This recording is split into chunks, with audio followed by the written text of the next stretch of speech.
and roped me back into it again. I wanted to talk about how to buck logs.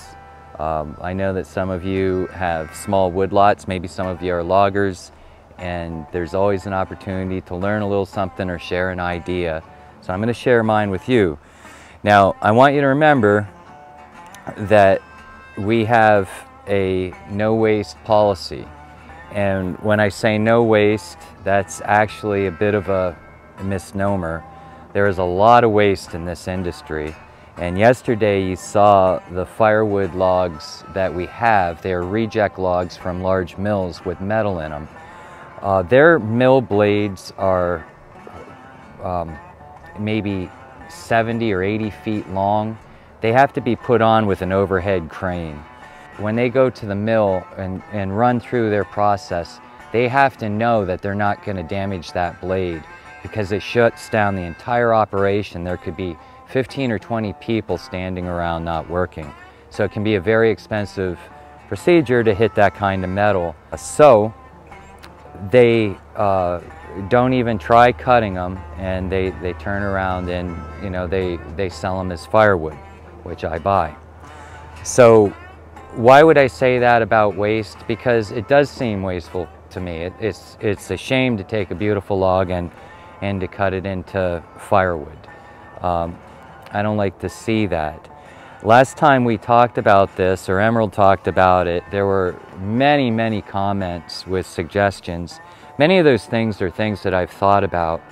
The thing that you need to understand is that, which I'm sure everybody's thought about, is that there are important resources that are hard to gather in great quantities. One is time and one is money. And I would love to have a chipping operation. Absolutely love it. That would take care of the final top of the tree. This landing that you're on right now is 1.1 miles in on a single track road. There's no way a tractor trailer could come in here and get turned around. It could come in and it'd never leave. That'd be what it is. The picker trucks can just barely get turned around. So you couldn't get a chipper in here and a 45-foot van with the tractor on front of it. It requires a lot of space. And this happens to be a big landing. This area, again in Pennsylvania where I work, is extremely steep. These two trees that came out, the back tire of the skidder, and I just came out with them, as I pulled them up over the bank, that tire broke the road out, and it is almost 40 degrees straight over the bank. It broke the road out so bad I won't be able to get back past that section of road. I'll have to go back up with the dozer and repair it. So I'll just work forward to that today until I have time to get on the dozer and go repair it. So getting the material to the landing has an economy of movement. And most loggers aren't going to have a system like I do. Very few people, because of the economics of the industry, would pull out this much tree on the terrain that I'm working on. But I have been fortunate enough to be able to create systems where we can add value to ongoing processes. And if this channel succeeds and becomes an area of new revenue, what you're going to see is that any equipment that may be purchased is going to be with the idea of creating less and less waste of the products that we use. So let's take a look at these trees. Both of these trees are white oaks. One is a chestnut oak and one is a true white oak. The chestnut oak never goes veneer, so you need to know that as you're bucking it. You need to know your species. The white oak may have a veneer log in it. So let's start at the back. We'll start with this one. I have a can of paint here so that you can see where my marks are. Now in the woods, I already measure out the tree to length and score it so that when I get down to the landing, I know where it is. So I'm going to mark it with a can of green paint so you can see where my marks are. Okay, that's where that will be cut, and If I already lost my mark, they get covered in dirt and can be hard to see. Right here. Okay, so this is how I'm looking at this. This piece here on the true white oak is 12 feet long. This piece here on the chestnut oak is 10 feet 8 inches. That's a flat 12 and then 10 feet 8 inches. You say, well, why would you be so specific in marking them that way?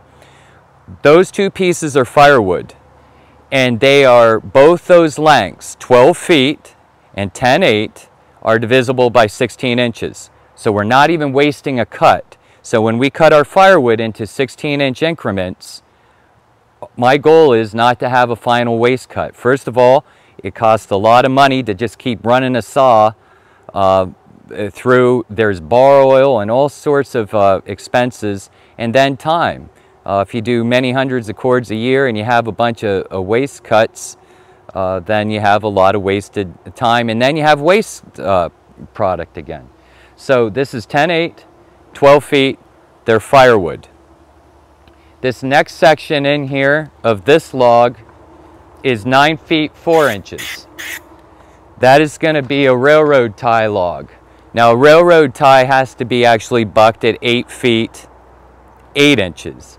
But I make them 9/4 because, again, 9/4 is divisible by 16. So if I find that there's a hole in the log, it's already a firewood length.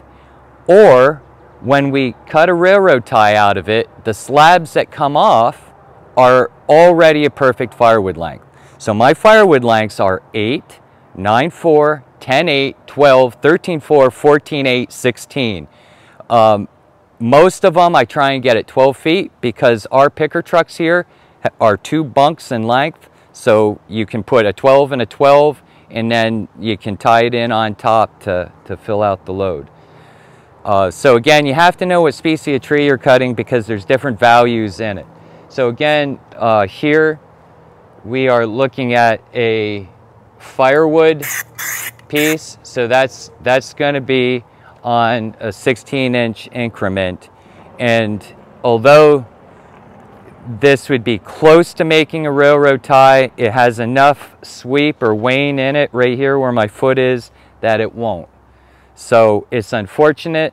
I didn't create the tree, I just cut it. So I'm looking at that as another piece of firewood. As we move on up the true white oak, you can see that we have a mark here, and this is a very short piece here. Very short, might be 6 or 7 feet long. It has a great big sweep to it, and it has a lot of diameter loss. So of course, when you're cutting your logs, even for firewood, they need to be straight. So I'm not going to waste this piece. We're going to take it back to the log yard. It's going to go on the LT15, and we're going to cut cutting boards out of that particular piece. So as we continue to move on up, here's my next mark, and this is going to be a railroad tie log here. This is a tie log, and it still has to meet a certain criteria. Now that it's on the landing and it's not on a great big bank, I'm looking at it, it looks sort of marginal. When I get it physically bucked and pushed up on the pile, I'll assess it again. I might put a big X on it and it'll be firewood. But again, it's at a length that we can cut firewood out of it without making any waste, or we can cut a railroad tie out of it. So let's keep moving up the tree. Here we have the third log out on the true white oak. Now this is getting into a lower grade log. It's the third log up the tree, and this is bucked at, I think I bucked it or marked it at 9 feet 4 inches. It is not a railroad tie log. This is a log that I am going to market and sell. It's very much a clean log. It has a little bit of sweep to it, but I think the buyers will be happy with that. So as we move on up the log system here, this next log on the rock oak or chestnut oak is 12 feet long. It has some sweep and wane to it, but it's a fairly clean log. Now when I say 12 feet, that's going to have some change on it, so it'll be 12 feet 6 inches because the mills require, you know, some overrun on it. Now, this log is very exciting. This is the second log up the true white oak, and it's 10 feet 6 inches in length between mark to mark. That is a valuable log, and again, that log will be marketed. And now we have the butt logs. There's no reason why this particular log, the first log of the white oak, the butt is very clean on it, and I believe that's going to probably be a veneer quality log. If it isn't, it's going to be prime plus. It'll be a very valuable log. And the first log of the chestnut oak, again, you can see the marks are identical. That's 10 feet 6 inches there to the first marks. So those are both high quality logs. Again, there's no veneer on the chestnut oak, so that will be prime or prime plus grade. And then this will be prime plus or veneer, depending. So we have 1, 2, 3, 4, 5 logs that will be sold. And then we have 1 railroad tie log, a cutting board section, another railroad tie log, firewood at the end, and then we have 2 pieces of firewood on the chestnut oak. It is different across species. If you're cutting birch, the mills want very, very clean birch, so you might only sell them the butt log, and then the rest would be railroad tie logs or firewood. So it's not a great species. Or hard maples are very valuable trees and can be worth a lot. Some of them go into the baseball bat market. Of course, cherry and walnut, they're their own special kind of species, is very valuable material. So when I'm looking at a tree in the woods, it starts by assessing how I'm going to get it removed. And I've talked a lot about economy of movement. It's very, very important. It would be so easy to have just cut the logs off these trees and left the rest behind. They would have come out a lot easier. And you also have to remember, I don't own this property. I'm working for a landowner here, and the stand that I leave behind is the stand that they're going to remember my harvest by. So it's extremely important I'm not damaging the residual stand. Very, very, very important. That is just bad logging. And I don't want to see a tree damaged because I took out extra firewood. And you'd say, oh, that wouldn't happen. If you saw how steep this is and how I had to re-hitch that one tree 3 times to get around other trees because it just couldn't come straight out. And you're pulling against the bank, and you're on a very narrow road. The skid road is as wide as that machine by 6 inches plus. And it is extremely scary. Sometimes I'm hanging on the tires just to get around the back of it when I get out of the machine. If the machine was to roll, it wouldn't stop until it hit a tree big enough to hold it.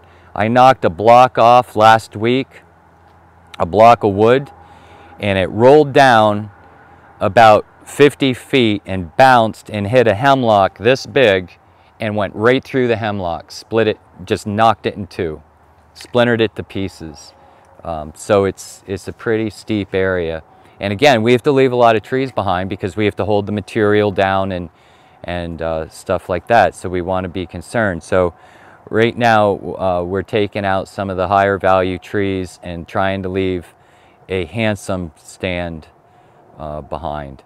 So there is a lot of waste, and there's not much you can do about it. But if you're cautious and you really try and you focus on it, you can really find some absolutely great ideas for ongoing products that you may be able to sell or even break even on, because sometimes I just say, let's just break even on this, and then we're not wasting it and leaving it in the woods. You got to remember that a half hour ago those were 2 live trees. Now they're dead trees, and they need to serve a purpose in the full cycle of life. So whether it's home heating, creating a platform for our railroads to run on, with additional heating coming out of the waste product of that, or it's going to our domestic market or even into the international market as you get into some of the higher grade logs. It's very important that we understand how the whole tree flows from stem to stern, and that I don't waste any more than necessary in an industry that has a lot of waste to it. I guess we have a membership program on our channel. If you want to be a member, I think there's a cost to it. I think it's fairly nominal. And the idea is that we are going to have additional content that is not on the standard channel. I am hoping that that additional content will start this week, and it's going to be some personal interviews and sitting down and answering a lot of questions. So you're going to get an extra video if you become a member, and what I'm going to try and do is that any question you ask, I am going to try and personally answer. Now if the membership gets to be too much and there's too many questions, we'll have to revisit that. You have to forgive me because things do change. But right now, my initial thought is that if we do 1 additional video a week for members, that whatever your questions are, I'm going to do my best within that week's time before the next video to personally respond to those questions.